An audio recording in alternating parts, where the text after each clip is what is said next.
Hello, everyone. I'm very glad here to be in the RISC-V in Space workshop.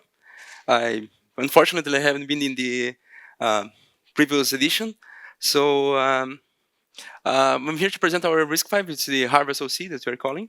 It's a Hardened RISC-V system on chip, the acronym for it, and we developed this in the University of Montpellier with some partnerships. So the motivation between this and behind this work is that, as we've all seen, that harsh environments are very challenging for the designs, that we have several different effects. Right now, we are focusing mostly on ionizing radiation, and more specifically in single event effects. And in single event effects, usually one of the most complex things is to understand what's going on behind the curtains, let's say. So in this presentation, then I will show a little bit about the system observability, what we consider a system observability, the Harvard SoC design, how did they design this version of the RISC-V, the irradiation experiments that we performed, and some summary and conclusions. So the idea of this RISC-V that we implemented, we do want to have a low resource usage RISC-V. So we start by doing characterization by irradiation experiments, we identify the sensitive parts of the processor, and we implement the hardening techniques for those sensitive parts. And then we perform characterization again, just to actually figure out what we can do that would be the best possible implementation. Usually this another approach would be to do TMR and on everything, but we try to avoid a little bit of this approach. The system observability is basically, I have an example here of a state machine. I'm using this screen, that we could have a simple multiply and accumulate state machine. And what if it goes to an invalid state? We will not know for sure why, when it happened, and in what context it actually appeared this error. This is very hard to actually understand where it comes from. So we try to do our best approach to figure out where it happened and when it happened. So the Harvard SoC is a soft core SoC. We are focusing on FPGAs, both for different technologies, SRAM-based, Sonos-based we used, and SRAM-based. It's a reliable SoC with enhanced fault observability. I'll explain a little bit more about that later. We are based on the RV32i with support for the embedded instruction set as well. And we extended it with CSRs, multiplication and division, compressed instructions, and vectors for mostly artificial intelligence applications. In which we also use the TensorFlow Lite as a framework for that. We apply hardening mostly on these arrows there that are basically most of the sensitive parts of the processor that would use most of the errors. And we report those through the handler, the HFT handler that I'm installing here. So the development of this RISC-V started on 2019, it was a long time ago, but it started as a very basic version of the processor, and we've been improving ever since. The idea is that we will be performing always in radiation experiments with neutrons, we perform experiments with protons and mixed field. And during these radiation experiments, we've been enhancing the observability ever since. In the beginning, we had error counters, and later on, we started having more different approaches. We have a milestone for the vector extension, the compressed extension that we implemented there as well, and we have a flight as in last year in the Ariane 6 rocket that we had in the Robusta 3A CubeSat. So this is the idea of the enhanced observability, that we have for each of the redundant parts, we have an input for this error handler or the HFTE handler, that we have the information about the program counter, the instruction that is executing the context and where it happened and when it happened, the cycle. And we report those errors through a trap controller, which goes as an exception, a custom exception for the RISC-V, following the custom specification for it. We have also then the SoC errors, which are basically external to the core and not only inside the core itself, but from the SoC parts. For the reporting then, the idea of the traps that we are using is basically that we can, based on the trap that is reported, we can perform actions that would be based on the severity of the error that appeared. So some errors could be correctable because we want to report to see how all of the errors that are appearing.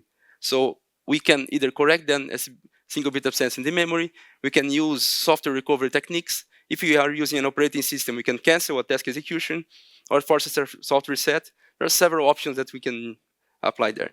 We have one that we use software recovery techniques, which is basically checkpointing. So we will be saving the states of the processor, and if we have a non-correctable error, we can just roll back the previous checkpoint and continue the execution as normal. So for radiation experiments, I will be very brief, but we have the 3 radiation in chip IR that has an atmospheric spectrum, let's say. The part-track proton radiation facility and the SHARM at CERN that has a similar environment as the space. So for neutrons, I'm only showing these results, which are because we are using the CoreMark as a benchmark, so we can see in which function that actually the error was appeared.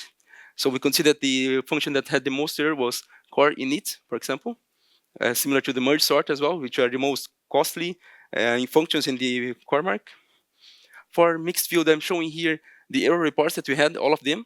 We can see that we mostly are from the memory as expected, followed by register files, single bit upset, from load access faults, store access fault, which are basically failures for the processor, and double bit upsets in the program counter. This is an example of the observability that we are able to obtain. Usually, when you are performing an experiment with a processor, you don't know exactly how the error is appearing in the architecture. So this, I'm showing that just executing the processor, you were able to actually plot a bitmap on where the error appeared. So basically, we have a characterization, not a complete characterization, but we have an idea of the behavior of the memory just by executing the processor, instead of just making the memory test for this memory specifically.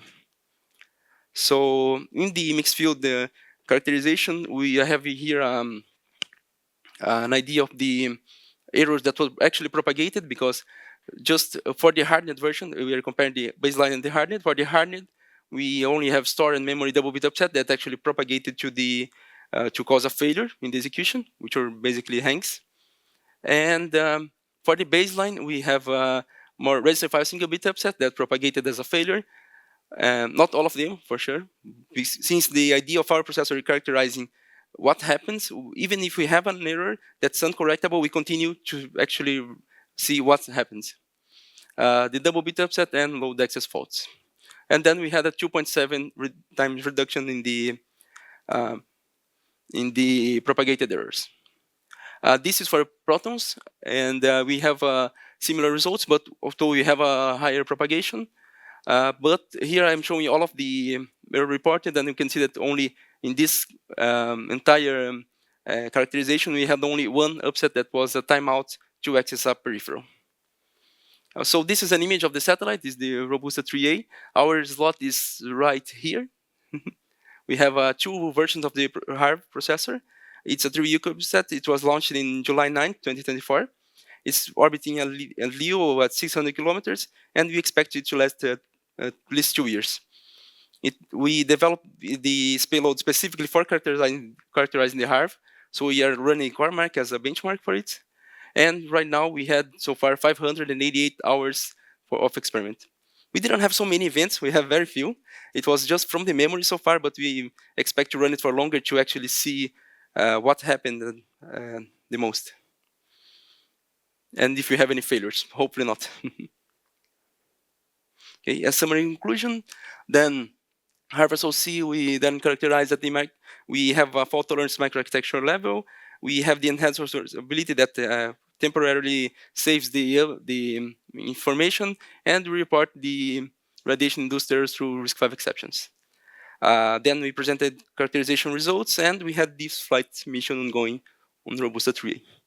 The idea as the next part would be to develop a platform so engineers can actually use the processor. Right now, we don't have it open source, but we have we are envisioning to actually open a version of the processor for use for any person. Thank you for your attention.